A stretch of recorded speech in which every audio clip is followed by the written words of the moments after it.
વડોદરામાં એસએમસીની મોટી કાર્યવાહી ₹35.44 લાખનો વિદેશી દારૂ અને ટ્રક જપ્ત. વડોદરા શહેરમાં દારૂની હેરાફેરી સામે સ્પેશિયલ મોનિટરિંગ સેલ દ્વારા હાથ ધરાયેલી કાર્યવાહીમાં મોટી સફળતા મળી છે. એસએમસીની ટીમે અટલાદરા વિસ્તારમાં પાદરા રોડ પર સ્વામિનારાયણ મંદિર નજીક દરોડો પાડી મોટી માત્રામાં વિદેશી દારૂનો જથ્થો ઝડપી પાડ્યો હતો.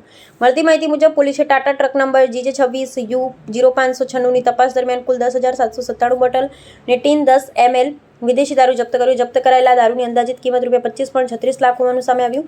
ઉપરાંત દારૂની હેરાફેરીમાં ઉપયોગમાં લેવાયેલ ₹10 લાખ કિંમતનો ટ્રક, એક મોબાઈલ ફોન અને ₹3100 રોકડ પણ કબજે કરવામાં આવ્યા. આ કાર્યવાહી દરમિયાન પોલીસે કુલ ₹35.44 લાખનો મુદ્દામાલ જપ્ત કરી મહત્વની સફળતા મેળવી છે.